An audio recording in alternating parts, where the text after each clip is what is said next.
You're watching Charlottesville Public Access. Coming up next on Inside Charlottesville, the anniversary of the September 11th terrorist attacks is just days away. We'll tell you how the city plans to honor those who lost their lives in that tragic event. Water restrictions are in place for all of Central Virginia, and our citizens are doing their best to conserve this vital resource. Buford Middle School has a new principal. Our introduction to the energetic Tim Flynn is just minutes away. And the Charlottesville High School football team is back in business, taking aim at another Jefferson District title. Those stories and much more as Inside Charlottesville begins right now.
Hello everyone and welcome to Inside Charlottesville. I'm Reese Jones, Director of Communications for the city. 1 year ago, our nation's shield of invincibility against terrorist attacks was shattered by the actions of madmen. Their intent was to frighten us and maybe even to divide us. September 11, 2001 was filled with tears for those who lost their lives in New York, Arlington, and Pennsylvania.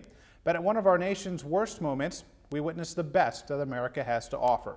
Now we prepare to look back on that day when many heroes made the ultimate sacrifice to save others. There will be a number of memorial services here in the city on Wednesday, September 11th, including a ceremony at the Charlottesville Fire Headquarters on Ridge Street. The ceremony will begin at 9:30 a.m. and will consist of tributes from Mayor Maurice Cox, Police Chief Tim Longo, and Fire Chief Julian Talaferro. We kind of feel like that it's a day that we want to remember, you know, the fallen firefighters, police officers, and emergency medical people that really gave their lives during the World Trade Center event in New York City. And so the International Association of Fire Chiefs has recommended to fire departments across the nation that they hold a ceremony at the time that the towers collapsed in New York City, and also to have a bell ringing ceremony or some similar type of community event. The city will be offering free bus service from the East Market Street and Water Street parking garages. That's to and from the ceremony. The event is scheduled to end at 10:30. Charlottesville and Albemarle firefighters did more than just watch television and mourn in the days after last year's attacks. They went out into the streets to raise money for the families of their fallen brothers and sisters in New York.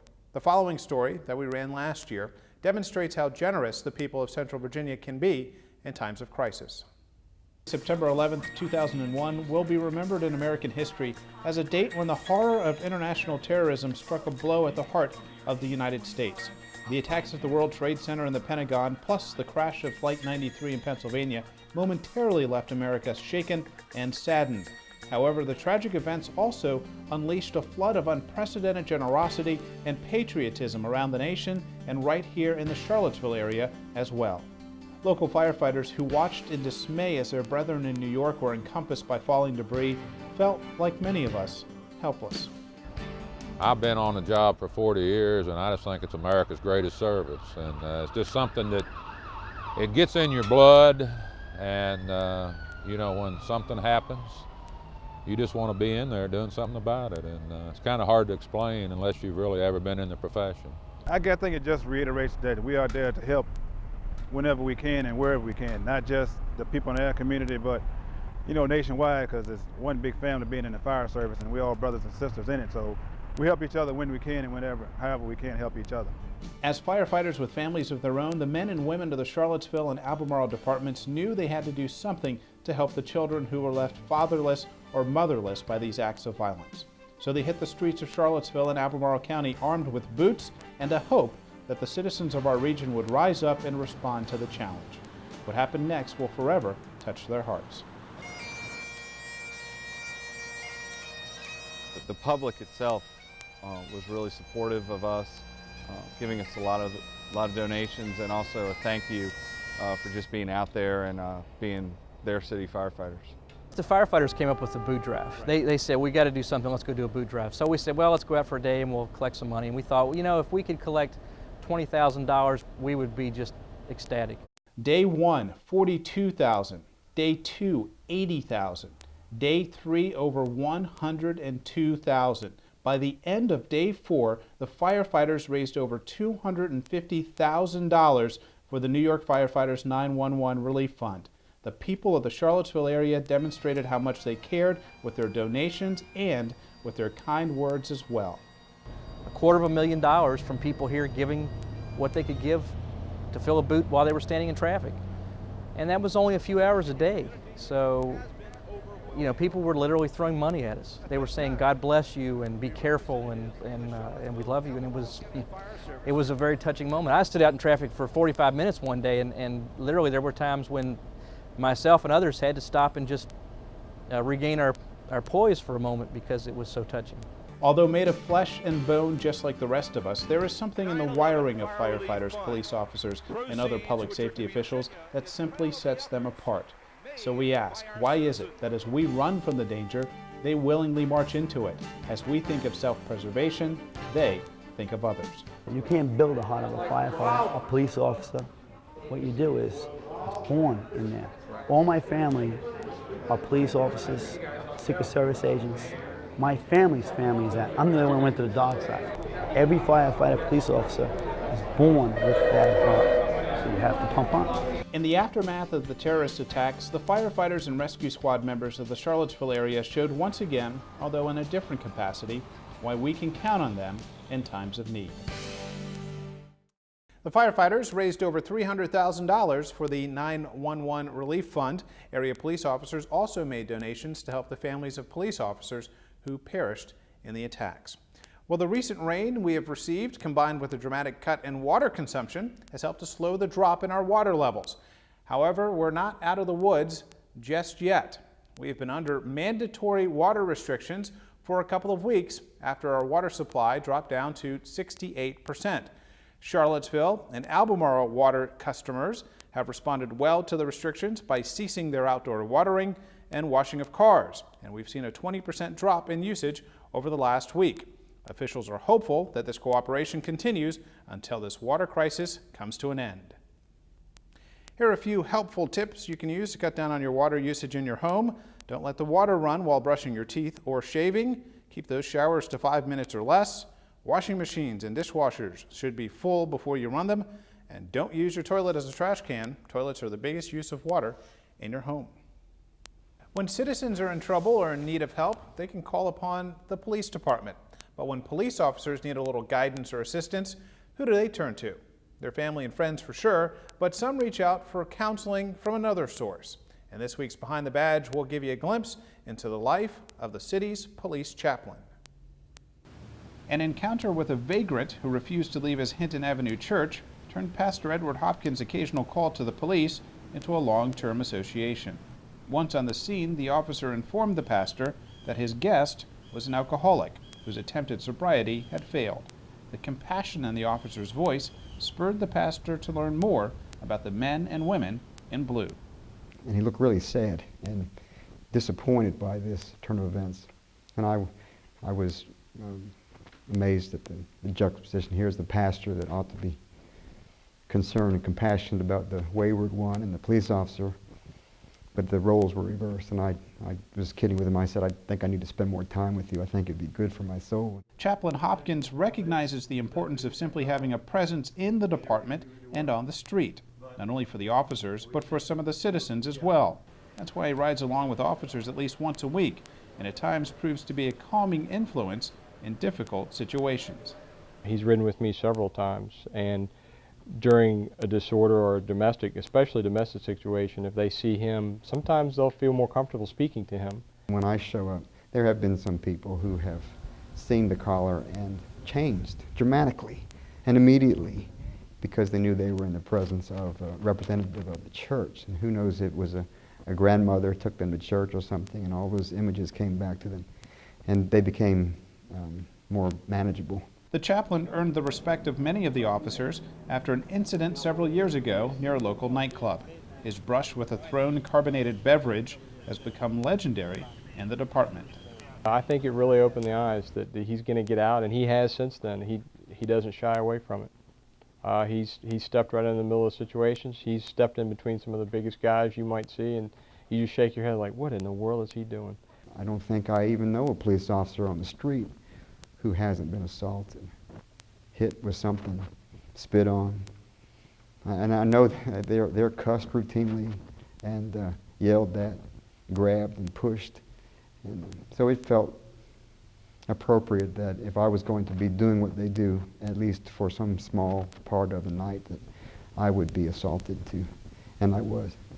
Although police officers are expected to be tough and to show little concern about their own mortality, the recent death of Lieutenant Bob Frazier due to heart attack certainly had an effect on the department and demonstrated a need for the services of the chaplain. I think it was terribly troublesome to police officers, many police officers here. The most tragic and untimely passing of Bob Frazier was a critical time for this police department, and one of the people that I relied on very strongly to help keep me focused on the mission at hand was the chaplain.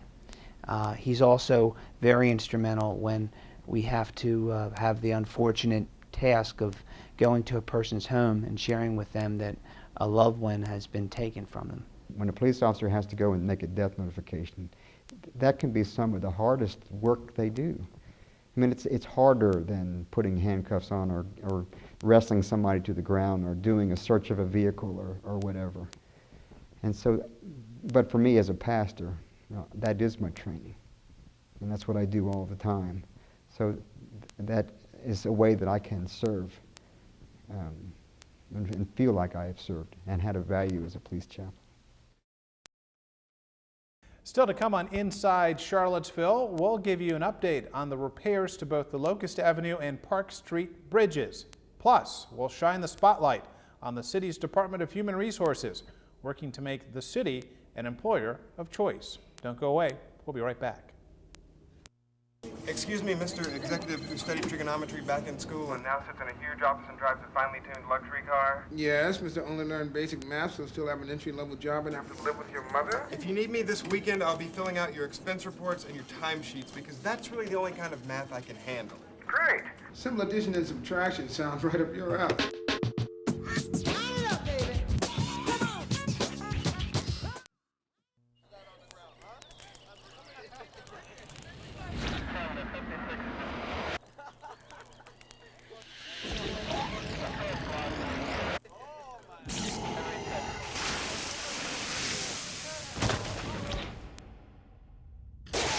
Each year, thousands are senselessly killed by people with no criminal record at all. People like you.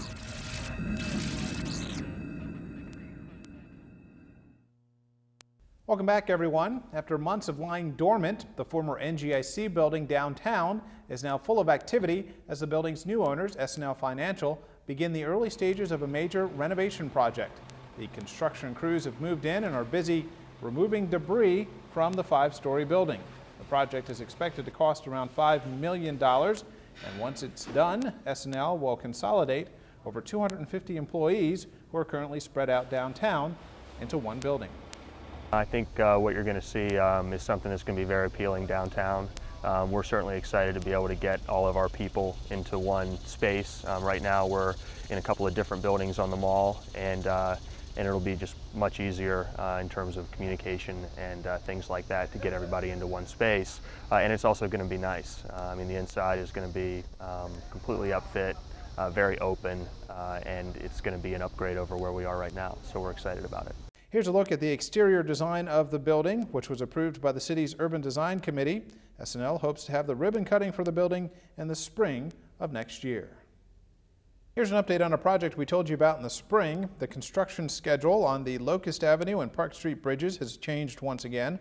Rehabilitation was scheduled to begin on Locust Avenue in June, but unexpected delays have forced planners to move the start of the project to spring of 2003 to avoid any interruption from Old Man Winter. With the extent of reconstruction to the bridges that we need to do, it's going to carry us through probably about 4 months for each structure. That's every bit of a full building season in good weather, so we felt like going into the winter to start construction and try to pour concrete, that would really be detrimental to the schedule as well as the inconvenience to the general public. The work on Locust will take at least 4 months to complete before the attention turns to Park Street and its 4-month construction schedule. Human resources. It's the backbone of city government. Computers are important. Vehicles like police cruisers and fire engines are necessary. But when it comes right down to it, people make the government work for you. That's why this week we're shining the spotlight on the good folks in the city's Department of Human Resources. With an unemployment rate of a little over 2%, competition for employees in the Charlottesville area can be pretty fierce. No one understands that better than the folks in Human Resources. They are largely responsible for recruiting good candidates for department heads to evaluate and hire. A large part of our external focus is recruitment of employees to come to work for the city. We serve as an information base about people who might be interested in working here. We serve as an active or proactive recruiter for departments to fill positions that may become vacant. And we get a lot of interactions from people who just want to know information about the city. HR uses a number of ways to attract qualified candidates through its website, newspapers, trade magazines, and sometimes radio and television. Taking advantage of a wide variety of outlets has kept a steady stream of qualified candidates filling out applications for city jobs.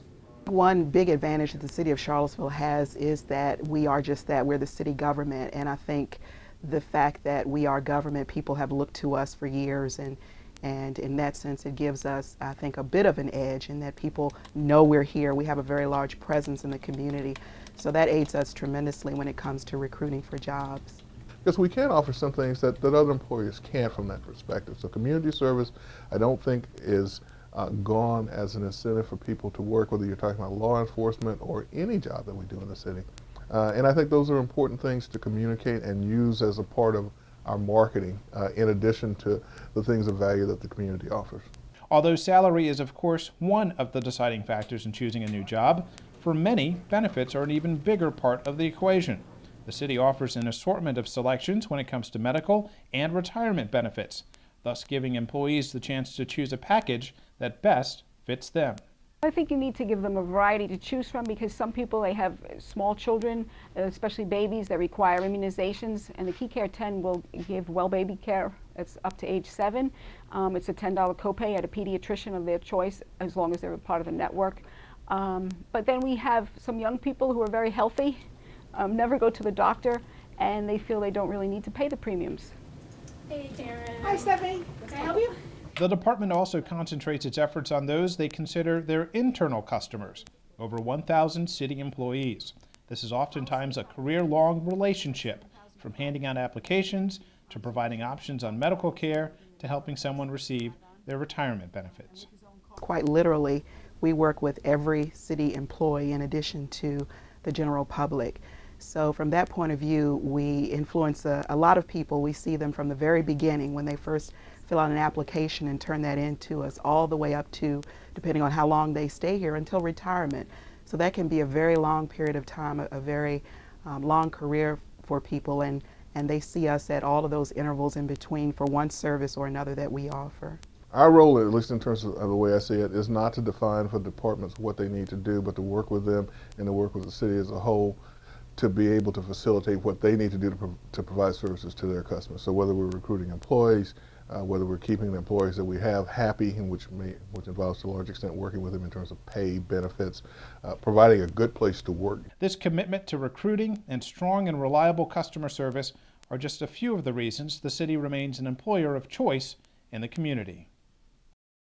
An annual tradition in the West Haven apartment complex brought a festive ending to the summer. Hundreds of residents gathered for food, fun, and games at their Community Day celebration. Kids from throughout the neighborhood were attracted to the games and prizes especially, while many of the adults came out to chow down on hamburgers and simply enjoy the company of their neighbors. It brings the community together.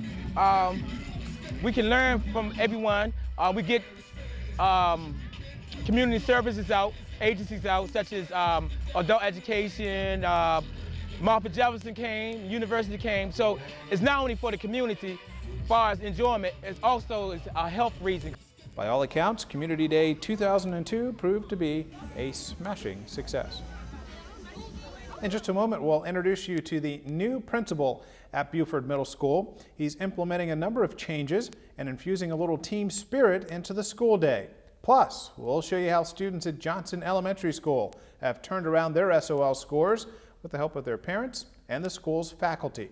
Stay with us. We'll be right back. How I get from here to there can make a difference. For one day, I will consider the impact my car has on the air, the water, the place I call home, the family I love, my health, the future. Today I have a choice. How I get from here to there can make a difference in my community and the quality of our lives. To learn about transportation choices in your area, contact Commuter Information at commuterinformation.com. Hey, what's up? What's up?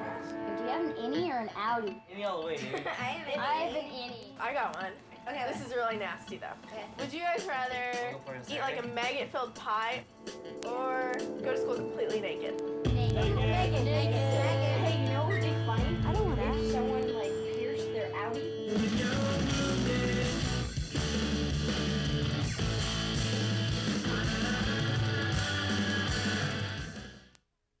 Welcome back to the show, everyone. The new school year has gotten off to a good start, and the students and teachers in the Charlottesville school system are ready to tackle another challenging semester, especially at Johnson Elementary School, where they received some excellent news over the summer concerning SOL scores.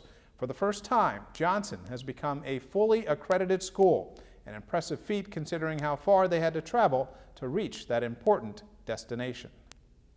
Well, there's nothing more satisfying than changing the expectation and then therefore changing the perception of a school.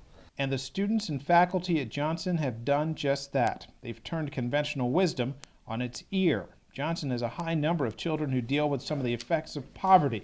76% of the students are on free and reduced lunch. And over the last few years, the SOL scores at Johnson left a lot to be desired. So last year, after a critical heart-to-heart session, the administrators and teachers at the school increased their efforts to find new ways to teach their students, which resulted in higher test scores regardless of a child's background. What we say here is that we'll acknowledge that there are issues, but in no way, shape, or form will it be the determining factor of a student's success. And that doesn't mean that it doesn't exist. Clearly there are things that we have to deal with that are associated with socioeconomic status. But you know, you really, if you don't deal with it, you're kind of dooming a kid to a lifetime of struggle if you can't get past it. I think we just have to structure and think through what is it that our children need and try to match our instruction to their needs. It's hard to often do that because you have to figure out what are their needs exactly. What is missing from their information base that makes reading difficult for them? When the preliminary SOL scores were released this summer, the results of the extra work were obvious. Johnson had reached accreditation in each of the 4 categories: English, math, science, and history. A tremendous jump from previous years. There was a moment there that was unbelievable where you flip through the results page after page and you say, oh my gosh, and then all of a sudden you look at the cumulative effort and you did it, and the school did it, and it was just extremely exciting to look through and see that. The additional reading programs have helped, but what's just as important is the school's efforts to reach out to parents. What we like from parents and what we feel that we really get from parents is parental support, in the sense that they're making sure their child's doing their homework. If there's a problem, the parent will come in, they're accessible to us, and that's what we really have found that works. Thomas Calloway is an active parent who appreciates the team effort at Johnson and the inclusive learning environment for his daughter Sydney. It makes you feel good to send your kids to school because you know they're sent somewhere where the teachers care, and not only the teachers, you also have to get the parents involved also, and it's a team effort, and I think that the school and the administration and all the teachers should be proud of what they've accomplished, but the parents also play a big role in that. Congratulations to all the students, parents, and staff over at Johnson. I know they're looking forward to another successful year. More news from our schools. There's a new face roaming the hallways at Buford Middle. His name is Tim Flynn, the school's new principal. This Massachusetts native has made his way to Charlottesville after an extended stopover in Guam. We had a chance to spend some time with him on the first day of school. So, they look good. That's a good class. I'm glad you're back. Tim Flynn has undoubtedly brought an abundance of energy and enthusiasm to Buford Middle School, along with his 16 years of public education experience. And after spending 11 of those years as a principal in Guam, Flynn is also bringing some fresh ideas to his new school. Each student now starts his or her day at home base, there are no more assigned seats in the lunchroom, and everyone has a part to play in Team Buford.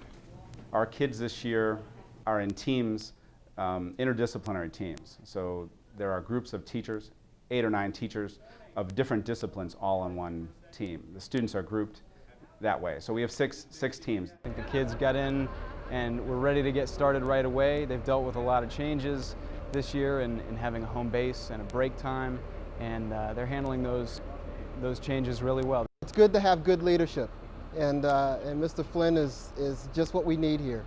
I'm glad you're back. You're going to have a great time this year, the best year you ever had. Providing a learning environment without disruption is a top priority for Flynn and his team. We lose excellent students if we're not safe. They won't want to be a part of Team Buford. And we lose students who we could better serve, and we lose them through excessive suspensions or expulsions. We need to do a better job this year connecting with the families and making sure that we don't lose those kids. The staff and students will also focus their attention on boosting the school's SOL scores by evaluating each child's strengths and weaknesses. What we need to do is clearly go into every content area, find out where our kids are not succeeding, specifically to each child. We can make blanket statements, but I don't think that helps. We have to find out with each kid why they are not succeeding and go to that level where they are. If a child is on the edge in math, we need to go all the way to that level in math and then work with that child to bring that child up to meet the standard. We're going to really focus in on teaching and learning, and the administration are going to be in classes a lot, interacting with teachers, interacting with students, and really work to improve instruction. As for his first day of school, well, the new guy and his many new friends had a pretty good time. We had an outstanding first day. The kids here have been terrific, and Charlottesville is going to see Team Buford at Buford Middle School start to do amazing things. Be good now. You had a good first day. Be good now. You had a great day. Keep it up. Well, after the break, we'll check in on the Charlottesville High School football team as they kick off what they hope will be another district championship season. But first, here's a look at the city's jobs board. If you're interested in any of these positions, please feel free to give us a call at 970-3490 or dial us up on the web at charlottesville.org.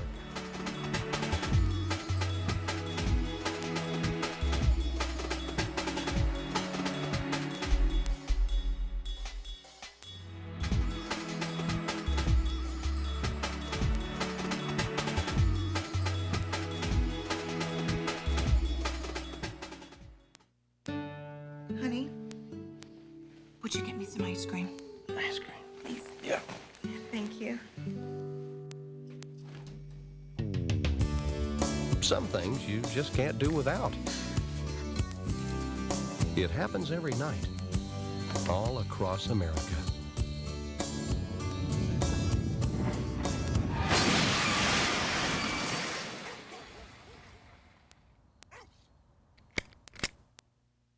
High school football season is here, and the Charlottesville Black Knights are the favorites to win another Jefferson District title. CHS has plenty of talented returning starters, but they also recognize that everyone will be gunning for them this year, hoping to knock off the defending district champs.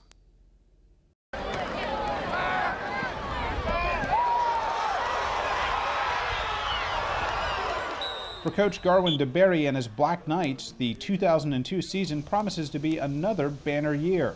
15 starters are back, including key offensive and defensive leaders, quarterback Cecil Turner and defensive tackle Chris Johnson. With high expectations comes the possibility of overconfidence, something the coach hopes to curtail. It should be a great year for us. A lot of kids returning from the team last year. We're 6-4 last year. Lost our first 4 games. Won the district last 6 games on winning them all. So our expectations are very, very high this year. Even though we lost 2 or 3 key players on the offensive line and defensive line, we still think we have enough kids left over to kind of bolster that line position and do pretty well. Turner brings a number of assets to the offense. Not only can he run the option well, he's also improved his ability to get the ball to his receivers downfield. He's better this year already. See the improvement. It's like 100% improvement in that position. So, I figure he's going to really lead us in the right direction this year. He's throwing the ball better. He's making better decisions on the option. And, that's what we need him to do to make our offense go. New starters on the offensive line will have to mature quickly in order to provide plenty of holes for an impressive group of running backs, and to give Turner time to deliver the ball to gifted wide receiver Kareem Waddy, who should make a big splash in his senior season. Premier receiver. He's 6'4", real athletic. He was a first-year player last year. This kid has all the potential in the world to do a lot of big things, I think even on another level. So let's hope that he's going to have a tremendous year. He's hoping he can make all district and score about 9 to 10 touchdowns. Linebacker Devontae Brown will fly all around the field for the Black Knights, giving the opposing teams another big hitter to worry about, and Chris Johnson isn't breathing down their necks. Johnson has already received interest from a number of colleges, including the University of Virginia. 6'6", 270. Everybody's kind of after him to play on the next level at some college, but he's probably one of the best defensive players in the league, I think. Charlottesville has captured the Jefferson District title 3 out of the last 4 years, but that won't mean much when they lace it up against the likes of Fluvanna, Orange, and Louisa this year. Those are tough teams they will need to beat to earn the right to be called district champs once again. The league we're in is a very competitive league as far as being everybody kind of balanced and equal as far as a talent concerned.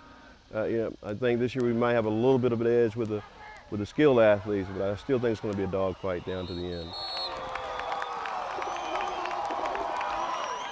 The Knights got off to a good start to the season with a victory over Spotswood in their home opener. Well, that's going to do it for this episode of Inside Charlottesville. Remember, at this time next week, we'll have a new edition of the Talk of Seville. Until then, take care.